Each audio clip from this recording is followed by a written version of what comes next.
Hi, welcome to our schedule. మరి ఈ వీడియోలో ఆంధ్రప్రదేశ్ రాష్ట్రంలో అత్యంత ఉన్నతమైనటువంటి సుపీరియర్ ఉద్యోగానికి సంబంధించినటువంటి నోటిఫికేషన్ అయితే మనకు రిలీజ్ కావడం జరిగింది. మరి ఈ నోటిఫికేషన్కి సంబంధించి అసలు అర్హతలు ఏ విధంగా ఉంటాయి, ప్రమోషన్స్ ఏ విధంగా ఉంటాయి, ఎందుకనేది అత్యంత ఉన్నతమైన సుపీరియర్ ఉద్యోగం అని అంటున్నాము. ఈ ఉద్యోగానికి సెలెక్ట్ అయితే అసలు లైఫ్ అనేటువంటిది ఎక్కడి వరకు వెళ్ళేటువంటి అవకాశం ఉంటుంది, మన కెరియర్ అనేటువంటిది. అదేవిధంగా అర్హతలు ఏంటి, క్లియర్గా అర్హతలు ఏముండాలి, ఏ విధంగా అప్లై చేసుకోవాలి, సిలబస్ ఏంటి అనేది కంప్లీట్ డీటెయిల్స్ మనం చెప్పుకోవచ్చు. ఈ వీడియోలో డిస్కస్ చేస్తున్నాం కాబట్టి ఎక్కడ కూడా స్కిప్ చేయకుండా చూడండి. మరి ఉద్యోగం ఏమిటి అంటే డిప్యూటీ ఎడ్యుకేషన్ ఆఫీసర్. అసలు ఎందుకు ఈ ఉద్యోగం ఒక ప్రత్యేకమైంది అని అంటే ఇది గ్రూప్ 1 స్థాయి. అంటే గ్రూప్ 1 ఉద్యోగం మీరు సాధించాలి అన్నప్పుడు ఒక ప్రిలిమినరీ అనేటువంటి 2 పేపర్స్ మీరు క్రాస్ చేయాల్సి ఉంటుంది. తర్వాత మెయిన్స్లో మనకి 5 పేపర్స్ ఉంటాయి. ఇంటర్వ్యూని పాస్ అవ్వాలి. ప్రిలిమినరీ అనేటువంటిది ఆబ్జెక్టివ్ ఎగ్జామ్ ఉంటుంది, విస్తారమైనటువంటి సిలబస్ ఉంది. మెయిన్స్కి వచ్చేటప్పటికి డిస్క్రిప్టివ్ రైటింగ్ రాయాలి. తర్వాత ఇవన్నీ అయ్యాక మళ్ళీ ఒక ఇంటర్వ్యూని కూడా ఫేస్ చేయాల్సి ఉంటుంది. ఇంత కష్టపడి మనకు ఉద్యోగం వచ్చిన తర్వాత మనకి గ్రూప్ 1 అనేటువంటిది వచ్చేటువంటి అవకాశం అయితే ఉంటుంది. కానీ దాదాపుగా మనకి గ్రూప్ 1 స్థాయి ఉద్యోగము ఒక చిన్న ఏజ్లో కనుక సెలెక్ట్ అయితే ఐఏఎస్ క్యాడర్కి వెళ్ళేటువంటి ప్రమోషన్ ద్వారా వెళ్ళేటువంటి అవకాశం ఉన్నటువంటి డిప్యూటీ ఎడ్యుకేషన్ ఆఫీసర్ ఉద్యోగానికి నోటిఫికేషన్ పడింది. సో మరి ఇది అత్యంత ఉన్నతమైనటువంటి విద్యాశాఖలో మనకు ఎవరికైతే అడ్మినిస్ట్రేటివ్ డిపార్ట్మెంట్లో విద్యాశాఖలో అడ్మినిస్ట్రేషన్లో ఉండేటువంటి అత్యున్నత ఉద్యోగం మనకి ఇది డివైఓ. దీనికి ప్రమోషన్స్ ఎలా ఉంటాయి అనేటువంటిది కూడా మనం ఇక్కడ డిస్కస్ చేస్తాం. కాబట్టి ఎవరైతే టీచర్స్గా ఉండిపోతారు, అంటే కొంతమంది టీచర్స్గా విద్యా వ్యవస్థలో పనిచేయాలని కొంతమందికి ఇంట్రెస్ట్ ఉంటుంది. విద్యా వ్యవస్థలో పనిచేస్తూ అడ్మినిస్ట్రేషన్లో పనిచేయాలని కొంతమందికి ఇంట్రెస్ట్ ఉంటుంది. లేదా విద్యా వ్యవస్థలో పనిచేసి అడ్మినిస్ట్రేషన్లోకి వెళ్ళలేకపోయామనేటువంటి బాధపడేవాళ్ళు కొంతమంది ఉంటారు. బట్ ఇక్కడ ఒకేసారి అంటే విద్యా వ్యవస్థలో అడ్మినిస్ట్రేషన్ డిపార్ట్మెంట్లో మనకి పనిచేసేటువంటి మంచి సువర్ణ అవకాశం ఇచ్చేటువంటి ఒకే జాబ్ మనకి డివైఈఓ. మరి డివైఈఓ అనేటువంటి దానికి ఎందుకు ఇంత ప్రాధాన్యత ఉంది అని చూసుకుంటే, జనరల్గా ఇంతకుముందు డివైఈఓకి కేవలం ఖచ్చితంగా బిఎడ్ ఉండాలి అని మెన్షన్ చేయడం వల్ల ఒకప్పుడు కేవలం టీచర్స్ మాత్రమే పోటీ పడేటువంటి అవకాశం ఉండేది. టీచర్స్కి ఒక కొద్ది ఎడ్జ్ కూడా ఉంటుంది, అది కాదనలేము ఇప్పటికీ కూడా. కానీ బిఎడ్ అనేటువంటిది ఉండడం వల్ల టీచర్స్ ఎక్కువగా ఇది ప్రిపేర్ అవుతుండేవారు. ఎందువల్ల అంటే టీచర్స్ ఎవరైతే ఉన్నారో వాళ్ళకి ఈ డివైఓ అనేటువంటిది వాళ్ళకి క్షేత్రస్థాయిలో వాళ్ళకి తెలిసి ఈ పొజిషన్, ఈ పోస్ట్కి ఎంత ప్రాధాన్యత ఉంటుందనేది కాబట్టి ఎక్కువ టీచర్లు పోటీ పడేవారు. ఇప్పుడు టీచర్లతో మాత్రమే కాదు, బిఎడ్ లేని వాళ్ళు కూడా పోటీ పడవచ్చు. సో ఎందుకనంటే ఒక టీచర్ అనేటువంటి వాళ్ళు చూసినట్లయితే మనకి ఒక 2 రకాల టీచర్స్ మనకు ఉంటారు, అందరికీ తెలిసిందే. ఒకటి school SGT secondary grade teacher, school assistant అనే మనకి 2 టీచర్స్ ఉన్నారు. ఈ సెకండరీ గ్రేడ్ టీచర్ అనేటువంటి వాళ్ళు మనకి ప్రమోషన్ ద్వారా వెళ్తే ఎక్కడి వరకు వెళ్తారు మనకి చూస్తే, ప్రమోషన్ ద్వారా స్కూల్ అసిస్టెంట్ ఎస్జిటి కాస్త ఎస్ఏ స్కూల్ అసిస్టెంట్ అవ్వాలి అంటే ఒక 15 సంవత్సరాల వరకు టైం ఎదురు చూడాలి. తర్వాత హెచ్ఎం హెడ్ మాస్టర్ గ్రేడ్ 2 అవ్వాలంటే మరొక 15 సంవత్సరాల నుంచి 10 సంవత్సరాలు పడుతుంది. తర్వాత హెచ్ఎం గ్రేడ్ 1 ఉద్యోగం చూసుకుంటే ఒక 15 నుంచి 20 సంవత్సరాల టైం పడుతుంది. తర్వాత మనకి స్కూల్ అసిస్టెంట్ చూస్తే గ్రేడ్ 2 హెచ్ఎంకి 15 ఏళ్ళు, హెచ్ఎంకి 15 ఏళ్ళు. అంటే ఒక సాధారణ అంటే ఒక మిడిల్ ఏజ్లో మనకు ఈ స్కూల్ అసిస్టెంట్గా ఎస్జిటిగా సెలెక్ట్ అయితే అతని రిటైర్మెంట్ టైంకి గ్రేడ్ 2 హెచ్ఎం అవుతే చాలా గొప్ప, అక్కడితో అతని కెరీర్ సమాప్తం అవుతుంది. స్కూల్ అసిస్టెంట్ అయితే గ్రేడ్ 1 హెచ్ఎం వరకు ఎదిగే లోపు అతనికి కెరీర్ క్లోజ్ అవుతుంది, రిటైర్ అవుతాడు. ప్రస్తుతం అంత స్లో ప్రమోషన్స్ ఉంటాయి కాబట్టి. అదే డివైఓ కొడినట్లయితే డైరెక్ట్ అటాక్ అనమాట. మనకి దీనికన్నా సరే స్కూల్ గ్రేడ్ 1 హెచ్ఎం అనేటువంటిది కేవలం ఆ ఒక్క స్కూల్కి పరిమితమై ఉంటుంది. అదే డివైఓ అంటే ఒక జిల్లాని 4 లేదా 3, ప్రస్తుతం చిన్న జిల్లాలు కాబట్టి మనకి 3 జోన్లుగా డివైడ్ చేసి ఒక్కో జోన్కి ఒక జోన్లో ఉన్నటువంటి అన్ని స్కూల్స్ మీద, మొత్తం అన్ని విద్యా వ్యవస్థ మీద ఈయనకి అధికారం అనేటువంటిది ఉంటుంది డిప్యూటీ ఎడ్యుకేషన్ ఆఫీసర్కి. సో డైరెక్ట్ అటాక్ మనకి ఒక చిన్న కష్టంతో, అంటే మనకి గ్రూప్ 1 స్థాయి ఉద్యోగం చాలా తక్కువ. అంటే ఒక ప్రిలిమినరీ ఎగ్జామ్ తర్వాత మెయిన్స్ ఎగ్జామ్కి సంబంధించి 2 పేపర్స్ మనం ఈజీగా, అంటే కంపారిటివ్లీ గ్రూప్ 2 గ్రూప్ 1 కంటే ఈజీనే ఇది, నో డౌట్ ఆ విషయంలో. పైగా టీచర్స్కి అయితే సొంత సబ్జెక్ట్స్ ఉంటాయి కాబట్టి, బట్ జనరల్ స్టడీస్ కూడా ఉంటుంది. సో ఒక మంచి ఎగ్జామ్ తోటి ఈజీగా మనం ఒకే స్థాయిలో ఉన్నత స్థాయిలోకి వెళ్ళిపోయేటువంటి అవకాశం ఉంది. గ్రూప్ 1 సిలబస్తో పోలిస్తే అందులో 30% సిలబస్తో, అందుకని ఈ ఉద్యోగానికి అంత క్రేజ్. ఇంకొకటి ఏంటంటే ఈ ఉద్యోగం యొక్క చివరి నోటిఫికేషన్ మనకి 2008లో ఎప్పుడో వచ్చినారు. అప్పటికి ఎవరు కూడా నాతో సహా మనకి ఇంకా ఇప్పుడు డిగ్రీలు అనేటువంటివి అవుతూ ఉన్నాయో ఎవరి వాళ్ళు ఉంటారు, చిన్నవాళ్ళు ఉంటారు ఇంకా కూడా. సో అప్పుడు ఎప్పుడో వచ్చింది, ఇప్పటి వరకు నోటిఫికేషన్ అనేటువంటిది లేదు. 17-18 ఏళ్ళు అయిపోతుంది. మళ్ళీ ఈ నోటిఫికేషన్ సువర్ణ అవకాశం, ఈ నోటిఫికేషన్ వచ్చింది. తక్కువ ఉద్యోగాలే, వాటి గురించి తర్వాత మాట్లాడదాం. ఈ నోటిఫికేషన్ మిస్ చేసుకుంటే మళ్ళీ ఛాన్స్ అనేటువంటిది ఉంటుందో ఉండదు. మరి చాలామంది ఈ నోటిఫికేషన్ రాకలోపే ఏజ్ బార్ అయిపోయినటువంటి క్యాండిడేట్స్ చాలా మంది ఉన్నారు అనమాట. సో ఇప్పుడు సూటబుల్ క్యాండిడేట్స్ ఎవరైతే ఉన్నారో వాళ్ళకి ఒక విధంగా అదృష్టంగా చెప్పుకోవచ్చు. దాంతోపాటు మనకి బిఎడ్ అనేటువంటిది ప్రస్తుతం కంపల్సరీ కదా, తర్వాత బిఎడ్లో తీసుకెళ్తారు అనుకోండి, అది వేరే విషయం. సో కాదు కాబట్టి జనరల్ అభ్యర్థులకు కూడా ఇది మంచి అవకాశం అనమాట. సో ఈ విధంగా ఉంటుంది. మరి ప్రమోషన్స్ ఎంతవరకు ఉంటాయంటే డివైఈఓ సెలెక్ట్ అయితే ఇక్కడ ఫాస్ట్గా మనకి ప్రమోషన్స్ అనేవి ఉంటాయి. డివైఈఓ సెలెక్ట్ అయితే ఒక 5 నుంచి 10 సంవత్సరాల లోపే మనకి డిప్యూటీ ఎడ్యుకేషన్ ఆఫీసర్ కాస్త ఎడ్యుకేషన్ ఆఫీసర్ అవుతాడు, తర్వాత ఆర్జేడీ అవుతారు, తర్వాత జేడీ అవుతారు, తర్వాత మనకి ఐఏఎస్ క్యాడర్ వరకు వెళ్ళేటువంటి అవకాశం అయితే ఉందన్నమాట చిన్న ఏజ్లో కనుక అయితే. సో ఇంత ఫాస్ట్ ఉంది. అందుకే మనకు 2008లో సెలెక్ట్ అయిన వాళ్ళు ఇప్పుడు ఈ పొజిషన్లో కూడా ఉన్నారు అంటే ఎంత ఫాస్ట్ ప్రమోషన్స్ ఉంటాయి అనేటువంటిది అర్థం చేసుకోవచ్చు. అంటే ఇక్కడ ప్రమోషన్స్ ఫాస్ట్ ఉంటాయి, మరి ఎడ్యుకేషన్ డిపార్ట్మెంట్ అన్నిటికంటే ఎక్కువ వస్తుంది. అంటే ఇక్కడ ఒకేసారి ఎడ్యుకేషన్ డిపార్ట్మెంట్, ఒకేసారి అడ్మినిస్ట్రేటివ్, గ్రూప్ 1 మనకి ఇంకా అదృష్టం అంటే ఐఏఎస్ రేంజ్కి వెళ్ళగలిగేటువంటి అవకాశం ఉన్నటువంటి ఉద్యోగం ఇది ఎస్పెషల్లీ. కాబట్టి చాలా చాలా మంచి నోటిఫికేషన్, తక్కువ ఉద్యోగాలే, కానీ కష్టపడితే ఒక పోస్ట్ నాదనుకొని కష్టపడితే ఎంత ఉన్నతమైన ఉద్యోగం రావాలి అన్నప్పుడు ఈజీగా వచ్చేది. అలాగే వేలకు వేలు ఉద్యోగాలు తీయడానికి ఇవేమి మన కానిస్టేబుల్ ఉద్యోగాలు, మనకి ఎగ్జిక్యూటివ్ ఉద్యోగాలు కూడా కాదు, సచివాలయ ఉద్యోగాలు కాదు. కాబట్టి ఒక్క పోస్ట్ ఉద్యోగాన్ని తీసినా సరే అది నాది అనుకుని ప్రిపేర్ అవ్వండి, ఖచ్చితంగా ఉంటుంది. సో మరి డివైఈవైకి సంబంధించి అత్యంత ఉన్నతమైనటువంటి ఫ్యాకల్టీలతో మనం ఒక కొత్త మెంటార్షిప్ బ్యాచ్ అనేటువంటిది స్టార్ట్ చేద్దాం మనం అనుకుంటున్నాం. విత్ కంప్లీట్ క్లాసెస్, టెస్ట్లు, టెస్ట్ సిరీస్, డైలీ షెడ్యూల్, ఆ విధంగా. సో ఇంట్రెస్ట్ ఉంటే కనుక ఒక వాట్సాప్ గ్రూప్ లింక్ ఇస్తున్నాను డివైఈవైకి సంబంధించి. సో ఇంట్రెస్ట్ ఉన్న వాళ్ళు మాత్రమే ఈ వాట్సాప్ గ్రూప్లో జాయిన్ అవ్వండి. త్వరలో ఈ బ్యాచ్ ప్రారంభిస్తాం, ఇంకా ప్రారంభించలేదు. గ్రూప్ 2 లాగా మనకి మనం ఇప్పటివరకు 6 బ్యాచెస్ తీసుకున్నాం, 50 మెంబర్స్ చొప్పున గ్రూప్ 2లో. కానీ ఇక్కడ ఒకే ఒక బ్యాచ్ అనేటువంటిది తీసుకుంటాం. కాబట్టి ఇంట్రెస్ట్ ఉంటే మాత్రమే, అది కూడా అర్హత ఉంటే మాత్రమే, అర్హతలు చెప్తాను, అర్హత ఉంటే మాత్రమే డిస్క్రిప్షన్లో ఇచ్చినటువంటి వాట్సాప్ గ్రూప్లో జాయిన్ అవ్వండి. పూర్తి వివరాలు గ్రూప్లో జాయిన్ అయ్యి చెప్తాను నేను. ఎవరు ఫ్యాకల్టీస్ ఉంటారు, క్లాసులు ఎలా ఉంటాయి, షెడ్యూల్ ఎలా ఉంటుంది, బుక్స్ ఏమి ఇస్తాము, ఇవన్నీ కూడా తర్వాత చెప్తాం. ముందైతే జాయిన్ అవ్వండి ఇంట్రెస్ట్ ఉన్నవాళ్ళు. సో మరి ఇక్కడ ఇది డివైఈఓకి సంబంధించి జాబ్ ప్రొఫైల్ అనమాట. మరి అర్హత గురించి కూడా ముందే మనం డిస్కస్ చేద్దాం. అర్హత ఇది దీనికోసం ఎక్కువ మంది ఎదురు చూస్తుంటారు. అర్హత ఏంటి అంటే second class or first class ఉన్నవాడికి ఆటోమేటిక్గా సెకండ్ క్లాస్ ఉంటుంది. మరి ఇక్కడ ఎందుకు క్లియర్గా అట్లా మెన్షన్ చేశారో అర్థం కాల. First class or second class కాదు, మినిమం సెకండ్ క్లాస్ పీజీ మీరు కంప్లీట్ చేసి ఉండాలి. ఏ పీజీ కంప్లీట్ చేసి ఉండాలి, పోస్ట్ గ్రాడ్యుయేట్ అయి ఉండాలండి. ఏ పీజీ కంప్లీట్ చేసి ఉండాలి అంటే బిఏడిలోకి మీరు బిఎడ్లో జాయిన్ అవుదాం అనుకున్నప్పుడు అందులో అడ్మిషన్కి రిలేటెడ్ అయినటువంటి సబ్జెక్ట్స్లో మీరు పీజీ చేసి ఉండాలి. మన బిఎడ్లో ఎన్ని రకాలు ఉంటాయంటే మనకి సోషల్ స్టడీస్ ఉంటుంది. ఫస్ట్ మనం చూద్దాం, ఇక్కడ మ్యాథమెటిక్స్ అనుకుందాం. ఎవరు అర్హతలను చూసుకుంటే ఇక్కడ మనకి బిఎడ్లో మ్యాథమెటిక్స్ స్పెషలైజేషన్ ఉందనుకో.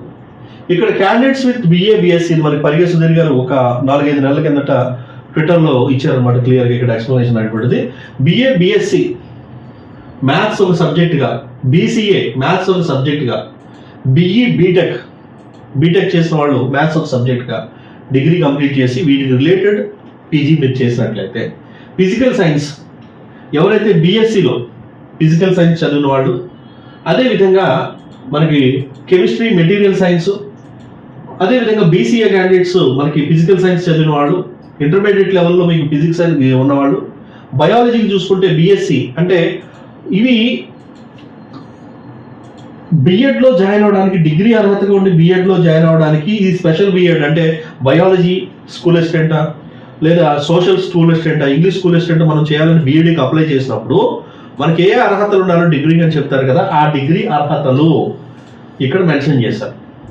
అంటే మీకు maths, physics, chemistry, biology, social sciences, అంటే అందులో నెంబర్ ఆఫ్ ఉంటాయి మళ్ళీ సోషల్ సైన్సెస్, ఈ సబ్జెక్ట్స్లో మీకు పీజీ అనేటువంటిది ఉండాలి. ఆల్మోస్ట్ 99.99% పీజీ చేసిన వాళ్ళందరూ ఈ సబ్జెక్ట్స్ కవర్ అయ్యేస్తే పీజీలే చేస్తారు. ఆకాశంలో ఊడిపడినటువంటి పీజీలు చాలా తక్కువ ఉంటాయి. వొకేషనల్ కానీ ఇట్లాంటివి అవి వేరు తక్కువ ఉంటాయి కాబట్టి వాళ్ళు ఎగ్జామ్షన్ అంటే మీరు ఇక పదే నేను ఎంకామ్ చేశాను, నేను ఎకనామిక్స్ చేశాను పీజీలో, నేను సివిక్స్ చేశాను, పాలిటిక్స్ చేశాను, పబ్లిక్ అడ్మినిస్ట్రేషన్ చేశాను, అయ్యేం అవసరం లేదు. ఆల్మోస్ట్ అందరూ ఎలిజిబుల్ అనుకోండి. ఏదన్నా మీరు అతి ప్రత్యేకమైనటువంటి పీజీ చేస్తే తప్ప. సో ఇక్కడ మళ్ళీ ఎలైడ్ సబ్జెక్ట్స్ కూడా ఆయన క్లియర్గా మెన్షన్ చేశారు. ఇక్కడ ఫిజిక్స్కి రిలేటెడ్గా, అదేవిధంగా లైఫ్ సైన్సెస్కి రిలేటెడ్గా ఈ సబ్జెక్ట్స్ పీజీ అయినా మీరు ఎలిజిబులే అన్నారు. అంటే ఆస్ట్రోఫిజిక్స్, బయోఫిజిక్స్, ఎలక్ట్రానిక్స్, ఇంజనీరింగ్స్, ఇలా వీటిలో మళ్ళీ నెంబర్ ఆఫ్ ఉంటాయి కదా, వీళ్ళు కూడా ఎలిజిబులే. అంటే ఆల్మోస్ట్ 99.90% అందరూ పీజీ సెకండ్ క్లాస్ ఉంటే ఎలిజిబుల్ అవుతారు. బిఎడ్ అని తర్వాత వాళ్ళతో చేస్తారు అనమాట. ఇది ఎడ్యుకేషన్ క్వాలిఫికేషన్ గురించి. ఓకే, ఇక ఇప్పుడు నిన్న రిలీజ్ అయినటువంటి నోటిఫికేషన్ క్లియర్గా చూద్దాం. ఇక్కడ ఎడ్యుకేషన్ మనకి పోస్టులు చూసుకుంటే మనకి ఇక్కడ ఎప్పటి నుంచి అప్లై చేయాలి. సో మనకి నోటిఫికేషన్ క్లియర్గా చూసినట్లయితే కనుక అప్లై చేసుకోవడానికి మనకు ఎప్పటి నుంచి ప్రారంభమవుతుంది అంటే జనవరి 9 నుంచి అప్లై చేసుకోవడానికి ప్రారంభమవుతుందండి. మీరు కనుక మెంటర్షిప్లో జాయిన్ అవ్వాలంటే ఈ జనవరి 9 లోపు మీకు కంప్లీట్ డీటెయిల్స్ అందిస్తాము. మీరు ఇంట్రెస్ట్ ఉన్నవాళ్ళు వాట్సాప్ గ్రూప్లో జాయిన్ అవ్వండి. Interest at the same time అర్హత, ఈ రెండు ఉన్నవాళ్ళు మాత్రమే వాట్సాప్ గ్రూప్లో జాయిన్ అవ్వండి. ఒకే ఒక్క DYO బ్యాచ్ మనం ప్రారంభించబోతున్నాం. స్టేట్లోనే ద బెస్ట్ ఫేమస్ ఫ్యాకల్టీస్ క్లాసెస్తో పాటు మన గైడెన్స్, అదేవిధంగా మెటీరియల్స్, టెస్ట్లు A to Z కంటెంట్తో. సో ఇంట్రెస్ట్ అండ్ అర్హత ఉన్న వాళ్ళు మాత్రమే వాట్సాప్ గ్రూప్లో జాయిన్ అవ్వండి దయచేసి. సో మరి ఇక్కడ 9వ తారీఖు నుంచి మనకి స్టార్ట్ అవుతుంది. 29 వరకు కూడా అప్లై చేసుకోవడానికి చివరి తేదీగా అయితే నిర్వహిస్తున్నారు. ప్రతి దానికి కూడా OTPR, APPSC అప్లై చేసుకోవడం, ప్రతి ఉద్యోగానికి OTPR అనేటువంటి ఖచ్చితంగా ఉండాలి. OTPR చేయించుకోండి, ఎగ్జామ్ వచ్చాక కాదు. అదేవిధంగా లాస్ట్ డేట్ ఎప్పుడైతే గ్రూప్ 2 లాస్ట్ డేట్ వస్తుందో, గ్రూప్ 1 లాస్ట్ డేట్ వస్తుందో అప్పుడు OTPRకి వెళ్తుంటారు చాలా మంది. అది కరెక్ట్ కాదు. Irrespective of notifications APPSC aspirant అయితే OTPR చేయించుకోవాల్సిందే, చేయించుకోండి ఫస్ట్. ఇక నెక్స్ట్ చూస్తే మనకి మొత్తం 38 పోస్టులు, జోనల్ వైజ్ పోస్టులు ఇచ్చారు. జోన్ 1లో 7 ఉన్నాయి, జోన్ 2లో 12 ఉన్నాయి, జోన్ 3లో 8 ఉన్నాయి, జోన్ 4లో 11 ఉద్యోగాలు ఉన్నాయి. మీకు జోన్ల గురించి క్లియర్గా తెలుసు, ఆల్రెడీ ఇంతకు ముందు వీడియోలో కూడా నేను చెప్పాను. జోన్ 1 అంటే మరి విజయనగరం, విశాఖపట్నం, శ్రీకాకుళం, మరి ఈస్ట్ నుంచి కృష్ణా వరకు ఒక సెకండ్ జోన్, ఆ తర్వాత నెల్లూరు వరకు థర్డ్ జోను, రాయలసీమ జిల్లాలు 4th జోను, 4 జోన్లుగా డివైడ్ చేశారు. ఇవన్నీ కూడా పాత జిల్లాల ప్రాతిపదికన, కొత్త జిల్లాలు కాదు. అదేవిధంగా మరి ఎలిజిబిలిటీ ఆల్రెడీ క్లియర్గా మనం మెన్షన్ చేసాము. ఆ ఎలిజిబిలిటీని బేస్ చేసుకొని మీరైతే అప్లై చేసుకోవాల్సి ఉంటుంది. ఓకే, సో మరి వయో పరిమితి అందరికీ తెలుసు 42 years. ఈ ఒక్క విషయంలో మాత్రం ప్రభుత్వం నిరుద్యోగుల్ని కన్సిడర్ చేయాలి దయచేసి. ఎందుకంటే దాదాపుగా 5 ఏళ్ల బట్టి నోటిఫికేషన్ లేదు. ఈ ఉద్యోగానికి చూసుకుంటే స్పెసిఫిక్గా 17 ఏళ్ళ నుంచి నోటిఫికేషన్ లేదు. కాబట్టి చాలా మంది వయో పరిమితి కోల్పోయారు. కాబట్టి దయచేసి దీన్ని 45 వరకు చేయాలని నిరుద్యోగుల తరఫున మేము కూడా అడుగుతున్నాము, అభ్యర్థిస్తున్నాము. దయచేసి ప్రభుత్వం కన్సిడర్ చేయాలి. ఎవరైతే దీనికోసం పోరాడుతున్నారో వాళ్ళకి, మీరు చూసేటువంటి వాళ్ళు ఎవరైతే ఉన్నారో వాళ్ళు సపోర్ట్ కూడా చేయండి. ప్రస్తుతానికి అయితే 42 సంవత్సరాలు, 5 సంవత్సరాలు SC, ST, BC, OBCలకి, EWS వాళ్ళకి ఎలిజిబిలిటీ మనకి ఎక్స్టెన్షన్ అయితే ఉంటుంది. సర్వీస్లో ఉన్న వాళ్ళకి కూడా ఎక్స్టెన్షన్ అయితే ఉంటుంది. ఆన్లైన్లో అప్లై చేసుకోవాలి. ఫీజు 250 రూపాయలు, సేమ్ గ్రూప్ 2 లాగే. అదేవిధంగా మోడ్ ఆఫ్ ఫీజు ఎలా పే చేయాలంటే మీ అందరికీ తెలుసు, ఆన్లైన్ ద్వారానే మోడ్ ఆఫ్ ఫీజు అనేటువంటిది ఉంటుంది. అదేవిధంగా మరి సిలబస్ ఏ విధంగా ఉంది అనేటువంటిది ఇక్కడ మెయిన్ అండి. అదేవిధంగా మనకి ఎట్లా జోన్ డివైడ్ చేశారు అని చూసుకుంటే, జోన్స్ మనకి ఒక్కొక్క, ఇది క్లియర్గా తీసుకోండి. దీన్ని బట్టి మీకు ఎన్ని జాబ్స్ ఉన్నాయి అనేది మీకు క్లారిటీ వస్తుంది. బట్ ఇక్కడ గుర్తుపెట్టుకోవాల్సింది ఏంటంటే జోన్ 1లో కానీ, జోన్ 2లో, జోన్ 3లో, జోన్ 4లో ఓపెన్ కేటగిరీలో ఉద్యోగాలు అయితే ఉన్నాయి. ఓపెన్లో ఉద్యోగాలు ఉన్నాయి. ఈ ఓపెన్ కేటగిరీలో జోన్ 1లో ఓసీలో ఉమెన్కి 1, అంటే 3 ఉద్యోగాలు 1 ఉమెన్కి పోగా, జోన్ 2లో 4 ఉద్యోగాలు 2 ఉమెన్కి పోగా, జోన్ 3లో మనకు ఉన్నటువంటి 3 ఉద్యోగాల్లో 1 ఉమెన్కి పోగా, 4 ఉద్యోగాలు. జోన్ 4కి వచ్చేటప్పటికి ఓసీలో 3కి 2 ఉమెన్కి పోతాయి. బట్ మిగిలినవి అన్ని జోన్లలో మిగిలినటువంటి అబ్బాయిలకు ఉన్నటువంటి పోస్టులు, అది నాట్ ఓన్లీ ఫర్ మెన్, ఓపెన్లో అందరికీ. అంటే ఇక్కడ ఏం అర్థం అవుతుందంటే మీరు పోటీ పడడానికి ఏ క్యాస్ట్ అయినా ఏదైనా సరే ఒక్క పోస్ట్ అయినా ఉంది. ఒక పోస్ట్ మీరు ఇర్రెస్పెక్ట్ ఆఫ్ క్యాస్ట్ తరఫున మీకు ఒక పోస్ట్ ఉంటే కనుక మీరు అదృష్టవంతులు, అది వేరే విషయం. బట్ ఏ కమ్యూనిటీ అయినా ఏదైనా సరే మినిమం అయితే ఒక పోస్ట్ అయితే ఉంది. ఆ ఒక్క పోస్ట్ కోసం మీరు ప్రయత్నం చేయాలి. వందల పోస్టులు రావడానికి ఇవేమి కానిస్టేబుల్ కాదు, మళ్ళీ చెప్తున్నాం. కాబట్టి ఒక్క పోస్ట్ అయినా నాదే అని కసి ఉన్న వాళ్ళు మాత్రమే ఇందులో జాయిన్ అవ్వాలి. ఇందులో దిగాలి ఫస్ట్. లేదంటే మీరు వేరే ఉద్యోగాలు తీసుకోవాలి. అంటే పోటీ పడడానికైతే 0 ఉద్యోగాలు అనేది లేదు కాన్సెప్ట్. ఒక ఉద్యోగం అయితే ఉంది. మీరు ఇంకా అదృష్టం ఉంటే మిగిలిన ఉద్యోగాలు కూడా 1-2 ఉన్నాయన్నమాట. 38 పోస్టులు కాబట్టి. సో మరి ఇక్కడ పోస్టులు జోన్, బట్ మార్క్స్ అనేటువంటిది మెరిట్ లిస్ట్ అనేటువంటిది స్టేట్ వైడ్. ఇది ఇక్కడ క్లియర్గా మెన్షన్ చేశారు, అది గుర్తుపెట్టుకోండి. అంటే మీకు వచ్చినటువంటి మార్క్స్ని బట్టి స్టేట్ వైడ్ ర్యాంకింగ్స్ తీసేసి జోన్ వైజ్ పోస్టింగ్ అనేటువంటిది ఉంటుందని ఇక్కడ క్లియర్గా మెన్షన్ చేశారు. సో అది మీరు గుర్తుపెట్టుకోవాలి. మరి స్క్రీనింగ్ టెస్ట్, మెయిన్స్ 2 ఉంటాయి. ఎందుకని ఇంత తక్కువ ఉద్యోగాలకు స్క్రీనింగ్ టెస్ట్ డైరెక్ట్ ఎగ్జామ్ పెట్టుకోవచ్చు కదంటే, చెప్పాను కదా, పోస్ట్కు ఉన్నటువంటి రేంజ్ అనేటువంటిది ఎక్కువ. ఆస్పిరెంట్స్ లక్షల్లోనే ఉంటారు దీనికి కూడా. కాబట్టి స్క్రీనింగ్ టెస్ట్ అండ్ మెయిన్స్ అనేటువంటిది కండక్ట్ చేస్తున్నారు. స్క్రీనింగ్ ఓఎంఆర్లో ఉంటుంది. మెయిన్స్ వచ్చినప్పుడు మనకి వాళ్ళ ఇష్టం, అప్పటికప్పుడు డిసైడ్ చేస్తారు ఓఎంఆర్లో ఉంటుందా లేదంటే కంప్యూటర్ బేసిక్ టెస్ట్లో ఉంటుందా అనేసి. సో మరి జనరల్ స్టడీస్ ప్రిలిమినరీకి స్క్రీనింగ్ టెస్ట్కి ఓన్లీ జనరల్ స్టడీస్ ఇచ్చారండి. సో ఇక్కడ గ్రూప్ 1, గ్రూప్ 2 ప్రిపేర్ అవుతున్నటువంటి అభ్యర్థులకి ఇది ప్లస్ అవుతుంది. ప్రిలిమినరీ దాటి ఈజీగా మెయిన్స్లోకి వెళ్ళిపోవడానికి. బట్ మెయిన్స్లో బీఎడ్ చదివి డిఎస్సి చదివే వాళ్ళకి అక్కడ ప్లస్ అవుతుంది. అంటే ఇక్కడ డిఎస్సి వాళ్ళు ఎవరైతే ఉన్నారో, బీఎడ్ చేసిన వాళ్ళు ఎవరైతే ఉన్నారో, టీచర్లు ఎవరైతే ఉన్నారో, వాళ్ళ జనరల్ స్టడీస్ని గట్టిగా పట్టుకుంటే మెయిన్స్లో జాబ్ కొట్టడం ఈజీ అవుతుంది. గ్రూప్ 2, గ్రూప్ 1 ఆస్పిరెంట్స్ ఎవరైతే ఉన్నారో వాళ్ళు ప్రిలిమినరీ దాటడం ఈజీయే కొంతవరకు, బట్ మెయిన్స్లో దెబ్బ అయిపోతారు. కాబట్టి కొద్దిగా జాగ్రత్తగా చూసుకొని ఇద్దరు కూడా మీరు వీక్ సబ్జెక్ట్స్ని కూడా ముందే రెండింటిని కూడా మేనేజ్ చేసుకుంటూ చదవండి.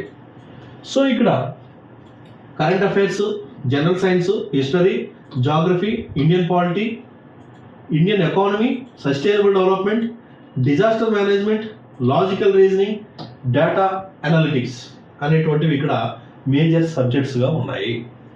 సో మరి ప్రిలిమినరీ అద్భుతమైనటువంటి క్లాసులు, మెయిన్స్ కూడా అద్భుతమైనటువంటి classes, complete guidance, complete material, complete bid bank, complete test series A to Z అందించే విధంగా ఏ రోజుకి ఆ రోజు షెడ్యూల్ వేసి మేము కొత్త ప్రోగ్రామ్ DYUకి స్టార్ట్ చేస్తున్నాం మా టీం అంతా కూడా. మరి ఇంట్రెస్ట్ ఉన్నవాళ్ళు మాత్రమే, అర్హత ఉన్నవాళ్ళు మాత్రమే, కేవలం ఒకే ఒక బ్యాచ్ మాత్రమే ఉంటుంది కాబట్టి డిస్క్రిప్షన్లో ఉన్నటువంటి వాట్సాప్ గ్రూప్లో జాయిన్ అవ్వండి. సో ఈ విధంగా ఉంది సిలబస్ అనేటువంటిది. సో మరి పేపర్ 1, మరి మెయిన్స్కి వచ్చినప్పటికి జనరల్ స్టడీస్ పేపర్ 1 ఉంది. మరి అదేవిధంగా పేపర్ 2కి వచ్చినప్పటికి ఎడ్యుకేషన్ అనేటువంటిది ఇవ్వడం జరిగింది. అంటే సిలబస్ ఫర్ మెయిన్స్ ఎగ్జామినేషన్ మనకి మెయిన్స్ చూసినప్పటికి మొత్తం 450 మార్కులకి మెయిన్స్ అనేటువంటిది కండక్ట్ చేస్తున్నారు. ఒకటి పేపర్ 1, మళ్ళీ పేపర్ 1 జనరల్ స్టడీసే. ఇంతకుముందు ఏవైతే సిలబస్ చెప్పుకున్నామో అదే. ఇది గ్రూప్ 1, గ్రూప్ 2 ఆస్పిరెంట్స్ ఇక్కడ గట్టిగా కొడతారు మార్క్స్. బట్ పేపర్ 2 చూసుకుంటే ఎడ్యుకేషన్ 1, ఎడ్యుకేషన్ 2 కంప్లీట్గా అది బీఎడ్ వాళ్ళకి వీళ్ళకి సంబంధించింది. అంటే foundation of education, education psychology ఇట్లాంటికి సంబంధించి మొత్తం సిలబస్ అనేటువంటిది ఉంటుంది అనమాట. మొత్తం స్కూల్ వ్యవస్థ, విద్యా వ్యవస్థకు సంబంధించి, ఎడ్యుకేషన్ పాలసీస్కి సంబంధించి పేపర్ 2, పేపర్ 3 సిలబస్ అనేటువంటిది ఉంటుంది. సో ఈ విధంగా మీకు అత్యంత అద్భుతమైనటువంటి సుపీరియర్ ఉద్యోగం మనకి నోటిఫికేషన్ అయితే రిలీజ్ అయింది. ఇక ఎలాంటి అవకాశం జన్మకు ఒకటి అంటారు కదా, అలా ఒకటే నోటిఫికేషన్, మళ్ళీ ఇంకో నోటిఫికేషన్ వచ్చినోడికి మనం అంతా కూడా ఈ ప్రస్తుతం అరుగులంతా కూడా ముసలోళ్ళు అయిపోయి ఉంటారు అనమాట. కాబట్టి ఇంట్రెస్ట్ ఉన్న వాళ్ళు ఒక్క పోస్టు లేదా 2 పోస్టులు 30 పోస్టులు అనేటువంటిది ఆలోచన పక్కన పెట్టేసి ఇలాంటిది కొడితే ఇలాంటిది కొట్టాలనేటువంటి కసి ఉంటే కనుక ఖచ్చితంగా అప్లై చేసుకోండి. ప్రిలిమినరీ ఏప్రిల్లో అనేటువంటిది ఇవ్వడం జరిగింది.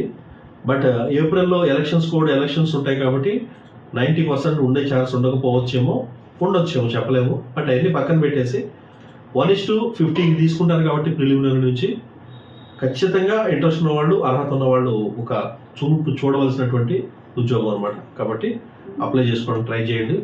ఇంట్రెస్ట్ ఉన్న వాళ్ళు వాట్సాప్ గ్రూప్లో జాయిన్ అవ్వండి. మెంటార్షిప్కి మొత్తం డీటెయిల్స్ అనేటువంటిది అతి త్వరలో తెలియజేస్తాం. Thank you.